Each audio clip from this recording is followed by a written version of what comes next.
about pets. We're all about fun. We have the nicest people. Our deals are number one.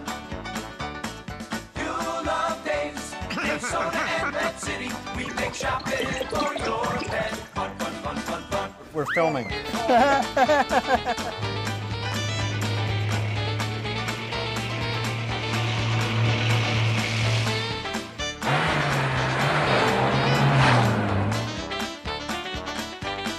Hey everybody, welcome to Dave's Pet Show. I think this is number like 494 something. We're getting close to the 500 Getting there. show. Yeah, it's very cool. So I'm here with Matthew, and something's fishy. Something is always fishy here. Very fishy place. Well, Listen, I just want to set the tone for this week's show. That you use correct grammar. I will speak because we got a lot of complaints my most last time. properest linguistic We got English teachers called communications, last and I was an time English and said- major in college, so so I'm Okay. really hitting it well. All right. Looky here. Look at here. We have some saltwater fish back. We were moving stuff around and doing some work, so we sort of were neglecting the saltwater fish a little bit, but we were starting to get requests again. And since we're doing a little rearranging in our fish room with our tanks, we have opened up some saltwater aquariums again. And we've got some really, really, really lovely, healthy fish in here. These guys also are all captive raised, and they're all tank bred. So these are all either have been raised up in tide pools and larval pools, or actually in the case of the clownfish, these guys are actually bred in captivity. So nothing was harmed in the wild to get these guys. These are all nice and tame, nice and acclimated, so ready to go for your aquarium. So why don't we just get started and take a look at the most familiar one right here. Look at this little guy. This is the most recognizable fish in the world. Nemo. Nemo. We have found Nemo. This is a Percula clownfish. Yep. Beautiful little fish, one of the easiest saltwater fish to keep. A 30-gallon tank would be sufficient. They can be kept in singles, but a really interesting way to keep them is when you buy them, buy a pair of them and just keep them in a pair. One will grow bigger than the other one. The bigger one will turn into the female. The smaller one will be the male. They will actually alter their gender. It's like, so they'll have a mate. So case in point is that tank over there. We actually have a pair that have paired off. And this Really? Yep. And a lot of people So enjoy they don't breeding have sexes until they get older? until they mature. And if they find a pair, once they've paired off, one will become the female, one will grow larger, that will be the female. Yep. And then the smaller one will be a male. Interesting. Yep, and this is also one of the few fish that can actually go inside a sea anemone. Any of the clownfish. Those are those big animals that look like plants. Yeah, we don't have those. We don't have those right now, but Right. Can we get those? a lot of them are not captive raised, so we don't pull them in. A lot of them are pulled, so we don't. We have a policy not to do that. But they can live just as fine without them. Because we don't want to make enemies in the sea. We don't want to make anemones in the sea. Anemones. Right. Anemone. Right, but anyway, easy fish to keep. They are very peaceful with other types of fish. Sometimes if you put them with other clownfish, they may squabble with other clownfish, but if you have other different types of saltwater fish, they do just fine. So let me just go back to, so this tank looks exactly like this tank and this tank. Right. But it's saltwater. It is saltwater. It is saltwater. How we make saltwater, okay, it's a lot of, the misconception with saltwater fish is that they are difficult to keep. That's not true. There's a couple more steps in setting up the aquarium, but it's not anything difficult. You're going to actually just sort of set up, you're going to use a hydrometer, which is a small tool, very inexpensive tool. It actually helps you measure the sea salt in the water. And you use Instant Ocean, which is a synthetic salt that you can mix in with the water, and you just raise it to the right level. Is this on our regular system? Or this is separate? on our system, but we actually have this tank here because this is one block right here. Yeah. It is turned up, but it is running on our system right now, so we can water change it just the same way. And how do you regulate the salt in here? How do we actually? Very good question. Why, thank you. I'm going to reach around and get this. This tool is called a hydrometer, and that actually measures the specific gravity or the amount of salt in the water. Now, if you just simply fill up this needle, this thing just like that, and then you're going to watch where the needle goes. And this one here is about 1.016, which is about where you want to be. You can go anywhere from 1.016 up to 1.024, anywhere in this range right here. If it's way too high, it means you've evaporated water, so you add fresh water.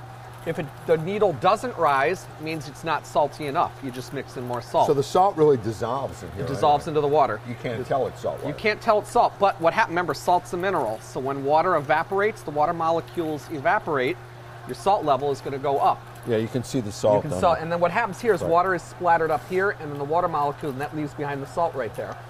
So that's the one drawback with salt water, is you will get a little bit of spill, so you just have to be vigilant about wiping that down.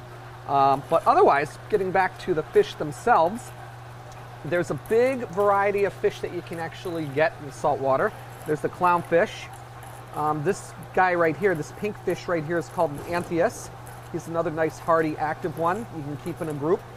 And this crazy guy that's sitting in the log right here, that's an arc-eyed hawk. See how he has that little arc above his eye? He sits there like a hawk perched on his perch looking for stuff to eat. And so if he sees something, he'll jump down and he'll grab it, like a little piece of food. And then inside this castle, see the clownfish? Yeah. We have a couple other guys right here. We have another anthias who's hiding in there. And we also have a... Is that a national anthias? National anthias, yep. And we have, see, look at this. This is your trigger fish. The Olympics are on. They are. We have to sing the national anthias. Okay, say, can you swim? Yeah. Okay, but over here, see the arc-eyed hawk? Again, he's sitting up on this castle. He's perched right up there. Yeah. Okay, and then we got a little school of fish on the right-hand corner. Those three guys, Larry, Moe, and Curly over there. Yep. Those are PJ cardinals. Those are another very easy beginner-level fish. You can see they look like they're wearing pajamas with all the spots and dots and lines. Easy fish. They like to live in a little school, so it's something, again, you can fill the water with. And then that bright blue fish, that's a damselfish. They're gorgeous. They are beautiful. They can be a little like a tiger barb in freshwater, can be a little nippy. But they do add color to a fast-moving tank, or if you have a lot of, keep them in a school, they look pretty neat. This guy's my favorite. That is called a coral hogfish. Isn't he beautiful? He's got that pointy nose to sniff around the rocks looking for food. Yep. Very graceful, pretty swimmer. So let's say I go home. Now, we had some of those really small tanks that you could do salt too, right? Yes. You can do. But what's the optimum? The optimum, a lot of people, when they set up an aquarium, they're going to want to see a vast scene, like a reef with fish swimming around. Minimum, I would start, minimum would be 30-gallon. The bigger, the better. 55-gallon, 55 to 75 is ideal, just to get... Because some of these fish will grow big. Exactly. A lot of these fish grow big, and a lot of the saltwater fish have, because they live in a reef where there's a lot of rocks and shelter, they've developed territory. So you want to have almost like a cichlid tank. Treat them as if they're a lot of stuff for them to hide in. And plus, they do, like I said, they do get some size to them. So you spread them out a little bit more. Now, could you put mollies in here too? Mollies are an interesting case because they're a freshwater fish. Yep. However, they're one of the few fish that if you acclimate them slowly add the salt water to their freshwater to bring the level up over a couple of days, you can acclimate them and put them in a saltwater tank, and they'll thrive just fine. Mono sea bays will do that as well, as will some of the Colombian shark catfish. So there's a couple of freshwater fish that you can actually do that with. And a lot of times mollies will thrive in saltwater. So I know we brought these guys out. This is what you feed them? These are what we feed them. Yep, you can feed them a mix of food. A lot of these, because they're living in salt water. And the beauty is you don't have to add salt to this. Right, you don't have to add salt. They're all pre-salted. Very good. They're already tasty. They already tasted. This is just a mix of everything that they would be used, that their body is developed for digesting. Brine shrimp, which is a lot of people growing up, they're sea monkeys. Right. And essentially they live off of that. This is a mixture of carnivorous and vegetation. So you get kelp, seaweed, different forms of algae, different these forms are good of for plants. Any fish. Any fish will eat these. Freshwater, freshwater fish will thrive just fine on these. Right. A lot of the saltwater fish will actually live on freshwater too, because they have basically the same ingredients. But the idea is with these fish, give them as broad a diet as possible. You don't want to just be constantly feeding them bloodworms or constantly feeding them brine shrimp. Mix their food up a bit and give them as much as possible. Because fish in the wild, they're going to be swimming around, and they're going to eat everything they're going to find, and that's what helps them. That's what helps them thrive. Right. But taking care of them, again, just algae scrape as you would your aquarium. Watch your salt level. Yep. The difference. Ammonia is really important. Ammonia is very in salt water, because the salt. It's a salter environment. and the pH runs higher in a saltwater tank, ammonia is more toxic. So water changes are very important. 1/3 water change depending on the size of your tank. Not overfeeding them. Yep. Not overcrowding them. Overcrowding is a big issue as well. And most importantly, because these fish are used to saltwater fish live in a place where there's a lot of current, waves and currents and riptides and things like that. A lot of current. So when you're what's that thing on the side? What's that? That is actually a power head blower, and what it's doing, it's actually Creates doing current. a current. Exactly. You can see the water being pushed. Right. We have actually that main filter which is pushing water out here. And these are ultraviolet sterilizers, which are actually killing algae and killing Where's the ultraviolet? Inside these boxes right here. Inside the filter. Inside these boxes. And that's killing off the parasites, killing off the algae. It's also giving it more circulation. I mean, the tanks are spotless. Yep. The more you move the water, the faster the water moves, the happier they're going to be, the less, you're going to have more oxygen exchange, creates good bacteria, which breaks down all that bad stuff. That's why in some of these, don't have enough filtration and too many fish, it pollutes on you. Then you have algae. I just want to say that you'll notice what we don't have is we don't have a lot of the real fancy saltwater fish. Right. And that's because they can't breed them. Right. And we refuse to take them out of the wild. Don't want to take them out of the wild. Right. So that's an environmental choice we made, I don't even know how many years ago. Years ago. Yep. But it's a fun hobby and it's worth trying.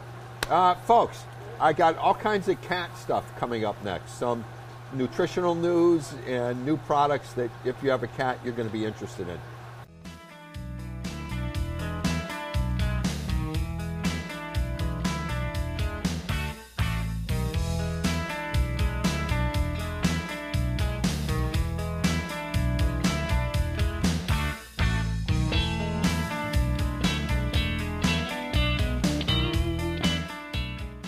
Well, hello everybody, we're back, and I've got all kinds of cat stuff that I want to talk to you about. So you know that thanks to Dr. Lisa Pearson, and for your cat people, you can look up catinfo.org. She's a very nice veterinarian who specializes in cats, that I have become a big proponent trying to get all my customers to use canned cat food rather than dry cat food for two reasons. Number one, most cats don't get enough liquid moisture in their systems. So a canned food obviously has much more moisture than a dry food, but also if you use a high quality, mostly meat food, you get more meat and fewer carbs and starches and stuff than there is in a dry food. Cats are pure carnivores. They do not need any carbs, period, end of story. But in a dry food, I don't care whose dry food you have, even the most expensive, you still need something to bind the kibble. So in a canned food, you don't need that. So you know that over the years, some of our favorite foods are Waruva and WellPet and a few others. And now it's interesting how the business has evolved. A lot of companies are coming out with pouches, and there are pouches of every type. There are regular pouches for just regular meals, and there are also, why I like the pouches is you can get even more moisture in this. So this pouch, this is for example, chicken and turkey in a light sauce. It's like 80, I think I can't read, but I think it's like 82% moisture. The pouches are also, they're easy to open, and they're just great single-size servings. And lots of companies, if you come into the store, everybody from Natural Balance to Earthborn to everybody, even to BFF, Instinct, and the Instinct one is, so this is interesting. You got to be careful when you're buying cat food now, folks, when you come into our stores. Some of them are not complete and balanced diets. They're making smaller ones, and they either don't have all the vitamins in there, or they're pure meat. And if they're pure meat, they didn't add the extra nutrients or vitamins and minerals so that they could be complete and balanced. So a lot of these are wonderful. Let's say you have who ever heard of this before, but let's say you have a finicky cat, right? You buy one of these pouches and you put some of the ingredients on, let's say, the dry food or whatever you're feeding, the cats will eat it. So it's hugely, I think it's just a great step in the right direction for cats' nutrition. So I'm happy to say that even Dave's now has pouches, which we just can't keep in stock. Almost everybody's pouches are made in Thailand. Not China, Thailand. Big difference. And so you might, why are they made in Thailand? And here's the reason. So chicken of the sea, star-kissed tuna, they're made in Thailand. You go look at your can of tuna fish that you eat, it's made in Thailand, chances are. So they have these huge factories. They make the tuna over there, and then someone got the bright idea of, let's take what's left and make cat food. So it's mine, BFF, Natural Balance, Earthborn, almost everybody's fish-flavored foods in the pouches come from Thailand. I love these pouches, folks. I don't care if you're feeding dry food, and I'm begging you to try and get your cat off dry food. Diabetes is almost epidemic in cats, and one of the reasons is too many carbs.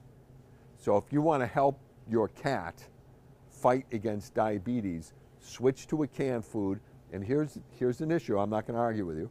Many cats, if they've grown up on dry food, they don't want to switch their diets. Well, if you add one of these, part of these pouches, at least you're getting some moisture, and at least you're getting, you're getting some meat in there and a little bit fewer carbs. So one of I lovingly refer to them as crazy cat ladies. So with the Dave's Pet Food, we're probably in about, I think we're approaching 4,000 stores all across the country. And we sell tons and tons and tons of our cat food. And a couple years ago, we started getting requests for food without carrageenan. Carrageenan is a gum that manufacturers use to put in people food and in pet food. And it's one of those gums that if you use this gigantic quantity of carrageenan, then it can be harmful to, I guess, humans and to cats. Almost every pate style food in the store has carrageenan in it. In the last year or so, some of the companies have begun to alter the gums and take out the carrageenan and use guar gum or cassia gum or a new one called agar-agar. So we started getting requests for food without carrageenan. And so you may be thinking, why don't you just tell your manufacturers to switch the gum? Here's the deal. The canned food business has exploded in the U.S. There are no new canning plants. So there is no production time, and the plants are so busy that they will not say, okay, we're going to do the R&D to change formulas. It's, if you want the formula, here it is, folks. Here's the good news. In 2019, two brand new canning plants are coming online, and then they promised guys like me that they will be able to start redoing the formulas. And you would think that it's a simple thing to take the carrageenan out and put in some agar-agar, but what do I know? I'm not a manufacturer. Evidently it isn't. So I got really lucky. And when we were discussing doing business with a new manufacturer who actually had some downtime, I said, can you please make us some cat food, pate style, and by the way, gravy styles don't have carrageenan because they don't need the gum. So if you don't want a carrageenan food, feed a gravy or a sliced, anything that's not pate.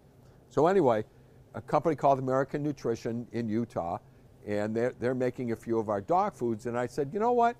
Can you please make me some, here's the kicker, land-based proteins without carrageenan. And we worked on it, and they were back and forth with the formulas and testing and this and that.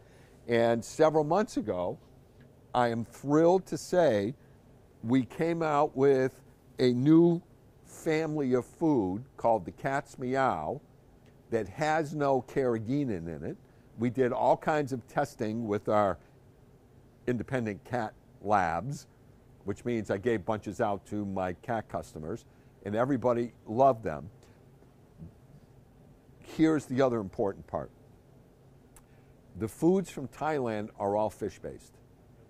And many customers are coming in and saying for the cats, they don't want to feed fish. They want land-based proteins. So we now have a chicken with duck, yummy, a beef with duck, oops, a chicken with lamb. This one is a beef with turkey, and last but not least, we have a beef with lamb.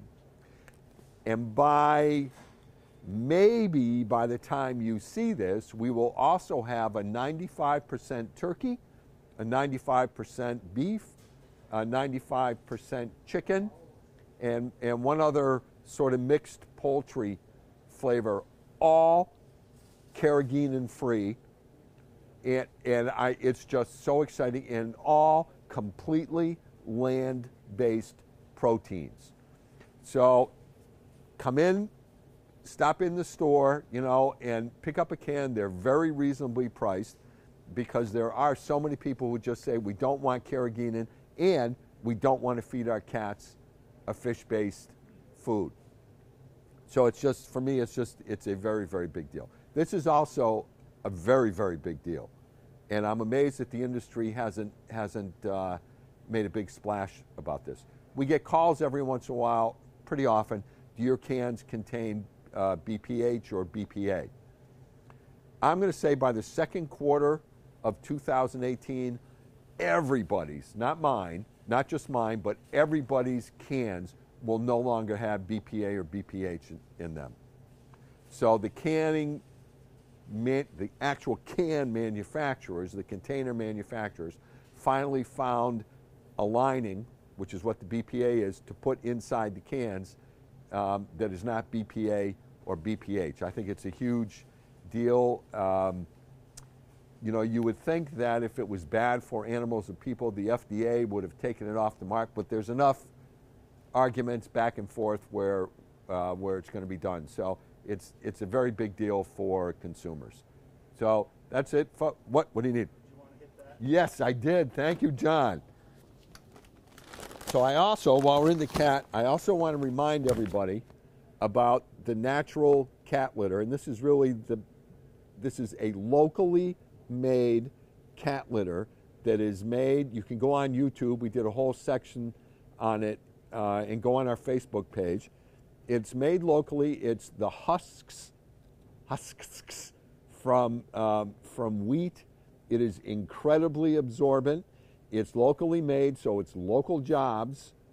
It's good for the environment, and you're supporting not-for-profits.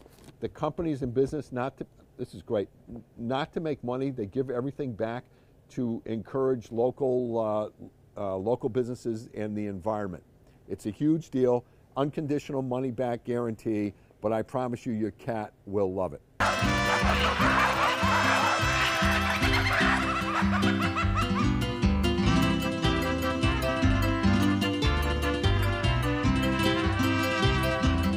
Now I want to talk to you a little bit about dog food.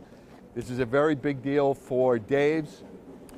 The current rage in the pet food business is single protein source foods, so that if your dog has an allergy to whatever it is, let's say to chicken or beef or whatever, you can give him a food that you know doesn't contain any of those foods. So if you walk up and down our stores, we have a gazillion of those. And one of the issues is they're really expensive.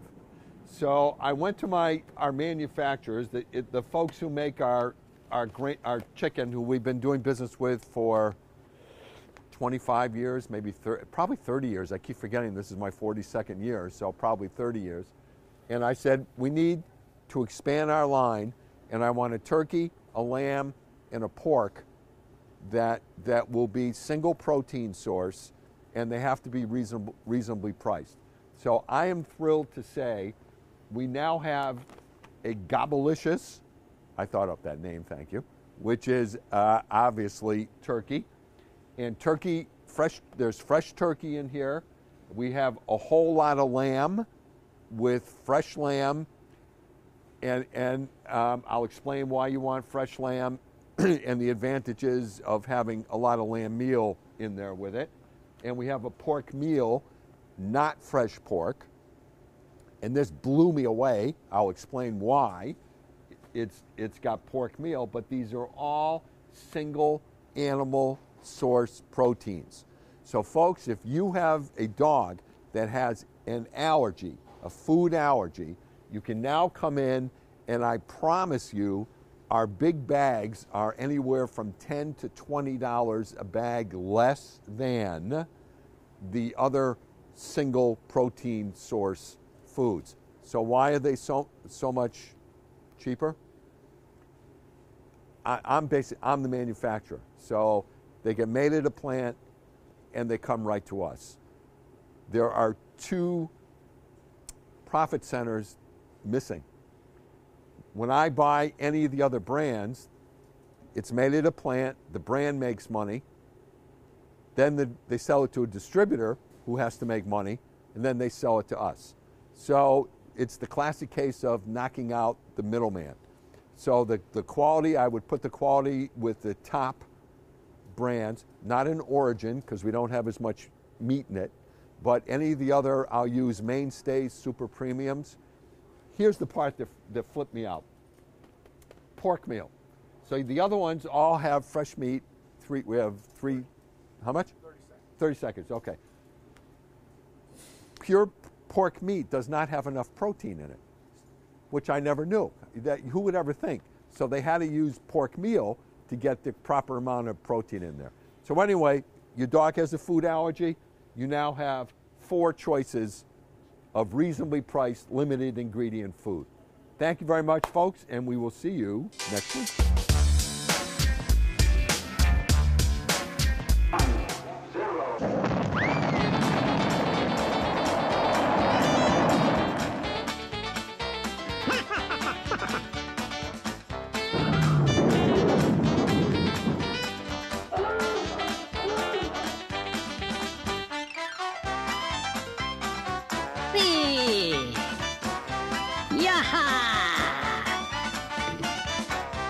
Hi, fellas. What's up?